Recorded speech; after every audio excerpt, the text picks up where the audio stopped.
Muy bien, 13 minutos pasan de las 10 de la mañana. Nosotros seguimos acá en Alerta Spoiler en vivo, charlando un poco sobre todas las novedades que viene pasando también en el mundo de las y los trabajadores. Porque, como habrán visto, hasta la CGT tuvo que sacar un comunicado diciendo que no daba a cortar el IFE, las ATP y que el ajuste a los jubilados no estaba muy bien. No se sabe si se enojaron mucho o algo, pero por lo menos un comunicado sacaron. Para charlar un poquito de lo que está pasando por abajo en los lugares de trabajo en el movimiento obrero, estamos en comunicación con Lucho Aguilar. Lucho, ¿cómo andás? Hola, Pato. ¿Todo bien? Bien. Hola, No escuché, vos sabés que no tenía sonido. No, ¿cómo andan, Lu? ¿Todo bien? Bien, ¿vos? Muy bien, te escuchamos bien, Bien, Lucho, bien. te vemos muy bien. Se ve que al final te mudaste a una casa seria, no hay... Estás divino, Lucho, Está como blanco siempre. todo, verano. Gracias. Lindo. Gracias por los piropos. Bueno, ¿cómo andan? ¿Bien? Bien, todo bien. Bueno, Lucho, a ver, recapitulemos un poco, ¿no? Lo que viene pasando. Esta semana hubo un cambio significativo, o por lo menos sintomático, más que significativo quizás, porque la CGT, que dejó pasar todo el ajuste de Macri y dejó pasar todos estos meses también sin hacer prácticamente nada, estaban encuarentenados completamente, sacó un comunicado crítico del gobierno, especialmente en torno a los aspectos de ajuste que viene habiendo en este plan económico. No sé cómo vos lo viste, porque, bueno, tampoco van a llegar a decir vamos a hacer una movilización, una medida de fuerza. No le pidamos tanto a esos gerontes, pero fue significativo el cambio. Sí, Pato, yo coincido con vos. Hay que ver si la sangre llega al río, seguramente no, pero veníamos del acto del 17 de octubre. Bueno, todo el recorrido que vos hacías de lo que viene haciendo la CGT, y esta semana sorprendió de alguna manera como un comunicado que se llama La pandemia no terminó, y de alguna manera empieza planteando en el primer párrafo directamente que expresa su preocupación por algunas medidas gubernamentales. Ahí podemos ver el comunicado, donde obviamente después tiene un montón de planteos de centros para el gobierno y los empresarios, pero donde plantea la preocupación por algunas medidas que podían implicar una afectación en los ingresos.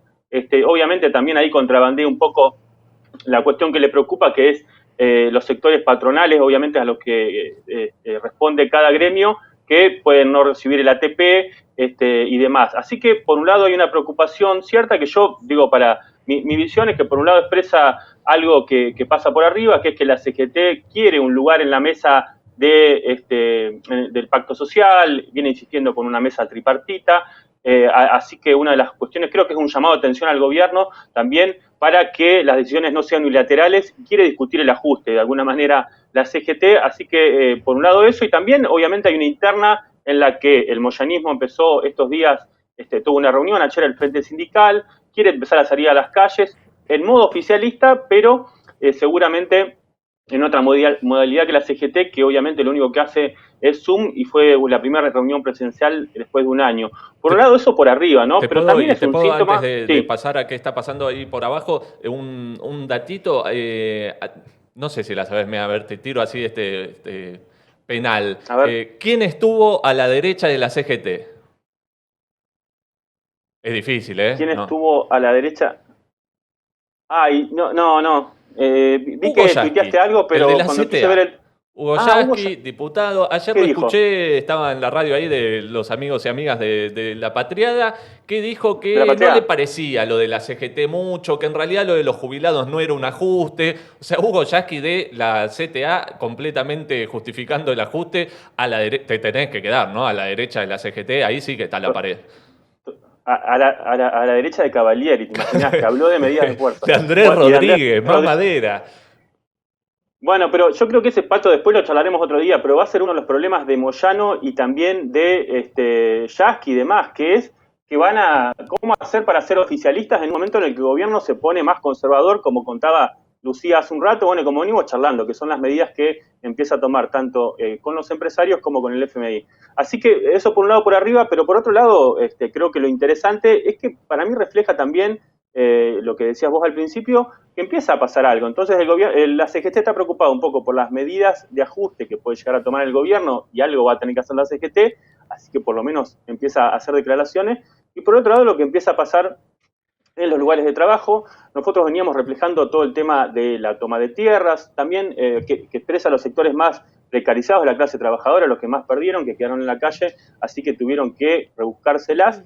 Y por el otro lado veníamos hablando, ¿se acuerdan? Desde agosto, el tema de los murmullos en los portones, que habían empezado, pero todavía la pandemia estaba fuerte, así que era todo muy incipiente, pero parece que los murmullos atravesaron las gruesas paredes de Azopardo, así que la CGT da cuenta, pero ¿qué es lo que está pasando? Bueno, estamos escribiendo ahora para la izquierda de Elo, tratando de hacer un panorama sindical de qué es lo que está pasando, ahí estamos viendo imágenes. Por un lado, hay, si uno piensa en sectores, ¿no? Por un lado, en grandes empresas, en sectores incluso estratégicos, en este momento hay mucha bronca, por ejemplo, en las aceiteras, los recibidores de grano, que las empresas ganaron millones y están congelando las paritarias. Hay muchas provocaciones de las empresas, ya los vimos en las telecomunicaciones, donde ganaron millones con la pandemia, porque la gente estaba en la casa y quieren dar un aumento miserable.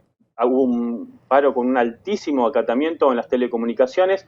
Empiezan las paritarias de Tsatsai, que es el otro gremio que reúne al sector, y también parece que va a estar picante. Así que en sectores estratégicos como las telecomunicaciones, como decíamos la agroindustria, también en la UTA. Ustedes saben que hubo conflictos en el interior, los reflejamos acá en Alerta Spoiler, pero ahora directamente la UTA tuvo que convocar un paro nacional para el viernes porque hay mucha bronca, porque los empresarios están pagando con la excusa de que no hay tantos pasajeros, están pagando mucho menos, así que hay paro en Rosario, un paro en el Gran Rosario, que es una ciudad muy importante, y también hay una convocatoria a un paro nacional. También en aeronáuticos, bueno, estuvimos viendo el conflicto de la TAM, esta semana, hubo un chequinazo en Ezeiza, así que sectores muy importantes, estratégicos de la economía, está habiendo movimientos, ¿no? En algunos casos encabezados por las conducciones sindicales, pero presionadas por el malestar que hay por abajo. Claro. Y después en otros grandes gremios, Pato, yo no sé, hago un recorrido rápido. En comercio, por ejemplo, no conformó la paritaria de Cavalieri, así que está habiendo estas semanas protestas en algunas grandes cadenas, así patucadas y demás, para pedir un bono compensatorio. En ferroviarios, ahí veíamos las imágenes de que hubo una marcha de la oposición, pero que tuvo mucha simpatía entre sectores que por ahí más bien responden a la conducción gremial. También en la UOM hubo esta semana una marcha en el Parque de Almirante Brown, una marcha dentro del parque, con delegados y trabajadores de algunas metalúrgicas. Hay piquetes en Siderca. Hoy hay una movilización en CIAT de Valentina Alsina, y ya vimos que en Córdoba o en Ambasador de Tierra del Fuego también hubo reclamos, porque lo que hay es mucha bronca con el salario. Y te tiro un par de datos más para terminar el recorrido. Las estatales, bueno, Lu lo ha contado, vienen sufriendo un recorte porque Andrés Rodríguez, que ahora dice que hay medidas de fuerza latente, arregló un 7%, y hay mucha bronca, y en algunos sectores se siente más, obviamente la salud, que son las esenciales que han estado al frente. Bueno, vienen teniendo un montón de agravios, además un aumento de miseria, así que hubo jornadas, hay movilizaciones en hospitales de todo el país.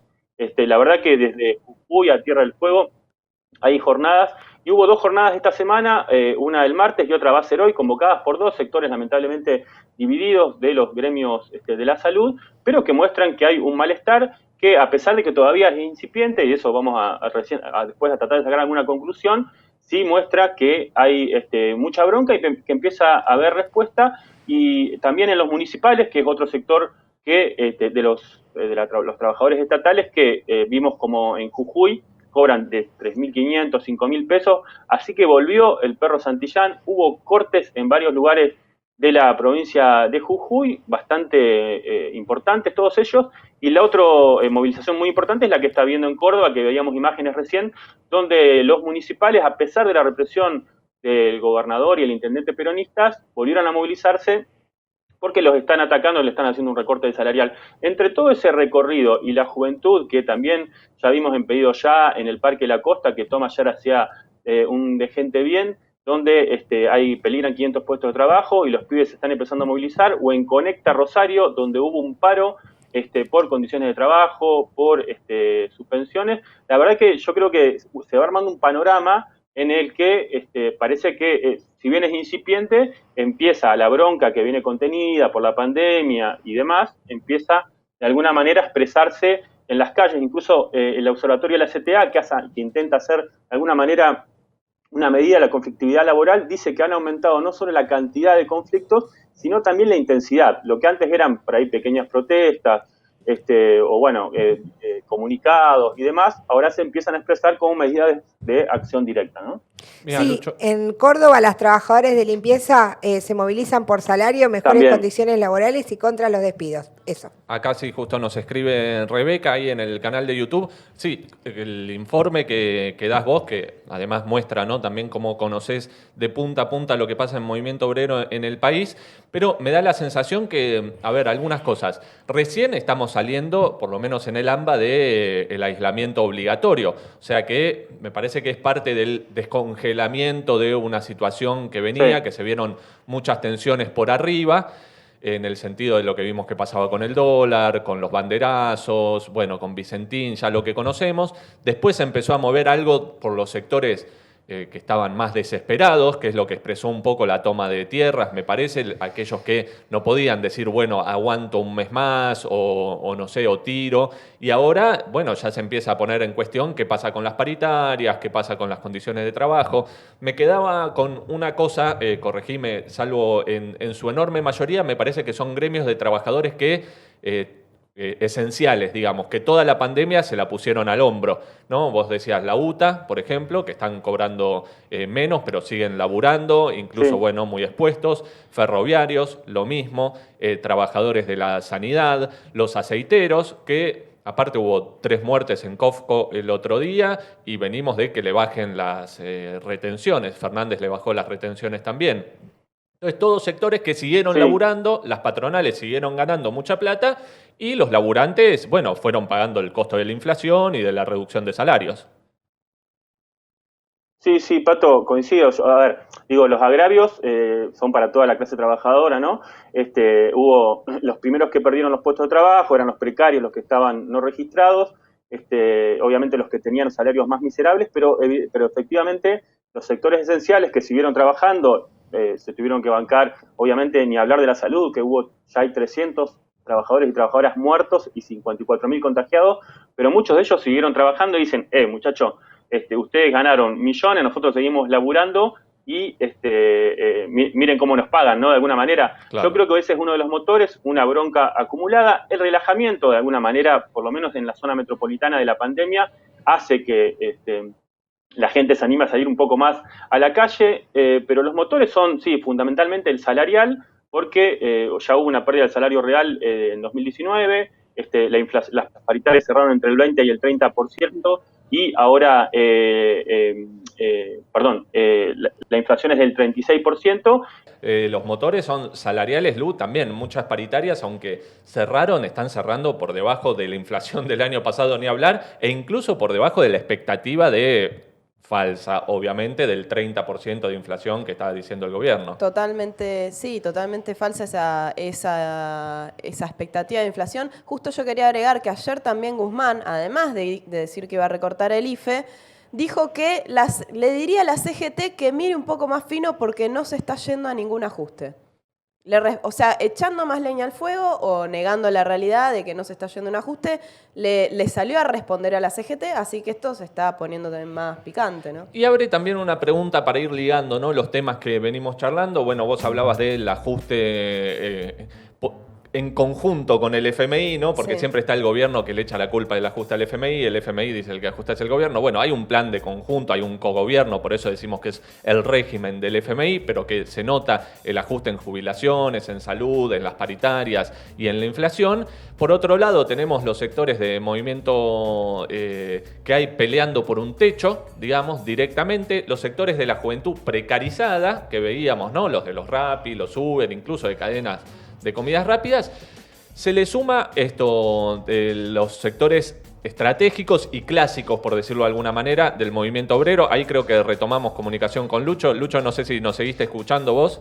No, decía que lo interesante, bueno, cuáles eran los motores de alguna manera de este nuevo proceso incipiente, bueno, que tenía que ver con el salario. Coincido con vos que los sectores que se aguantaron toda la pandemia son los primeros en salir y que de alguna manera la dureza de las empresas era otro de los motores que hacía que muchos sectores salgan a la calle. Así que era un proceso incipiente, pero muy alentador, en el que, como coincido con lo que decías al principio, si se empiezan a unir los reclamos de los sectores precarios que pelean por tierra con los sectores que empiezan a pelear por salarios sindicalizados, la verdad que está muy bueno, porque lo que viene es seguramente una situación de más ajuste y demás, así que la unidad en las calles de estos sectores, la verdad que es muy alentador, por lo menos que se empieza a ver a menos de un año de la asunción de un gobierno peronista, así que la experiencia de quienes votaron mayoritariamente este gobierno con la gestión de Alberto Fernández, hay que ver obviamente cómo se procesa, y ahí la izquierda, el sindicalismo combativo, clasista, seguramente tiene un rol que jugar. Y esa es una apuesta muy importante, porque también permitiría, ¿no?, si dejáramos de ver a esos a los llamados gordos, digamos, que están hace décadas en sus sillones, muchos de los cuales no laburaron nunca en su vida, como, no sé, bueno, como tantos, ¿no?, como Cavalieri, como el de estaciones de servicio, como Rodríguez, etcétera, y se recuperaran para los trabajadores, para unir con esto el resto de los sectores populares, sería muy distinta la situación, habría un contrapeso. Me parece que por ahí va la apuesta. Te sumo solo uno de los mensajes, llegan muchos mensajes por tu columna. Manolo dice: buen panorama de Lucho, dice sobre las luchas. Me contaron también portuarios, que hubo portuarios sumados a los aeronáuticos de LAN, y también que estuvieron ahí acompañando gente de la Villa 31. Dice en 1966 sí. Hubo una huelga histórica portuaria y se formó también en alianza con la Intervillas. O sea que hay una tradición también de lucha, de unidad de los sectores populares, que muchas veces están muy ligados a sectores de trabajadores. Digamos, ¿quién vive en la Villa 31? Bueno, son los laburantes del aeropuerto, de la construcción, lo que ya hemos charlado mucho. Completísimo el panorama, Lucho, no sé si te quedaba algo más. No. La verdad que hay que seguirlo, pero bueno, queremos ir sacando, por lo menos ir marcando esta nueva situación. Seguramente en la Izquierda Diario vamos a escribir sobre el tema, así que los invitamos a seguir ahí en Mundo Obrero, en la sección de Mundo Obrero. Dale, vamos a estar atentos entonces a la publicación de la nota. Te mandamos un abrazo grande. Un abrazo a los tres. Chau. 10:32 minutos, queda un montón de alerta spoiler, así que ayúdennos a compartir, a difundir, déjenle like al video que nos suma y ayuda a que estas noticias le llegue a mucha más gente. Nosotros ya volvemos.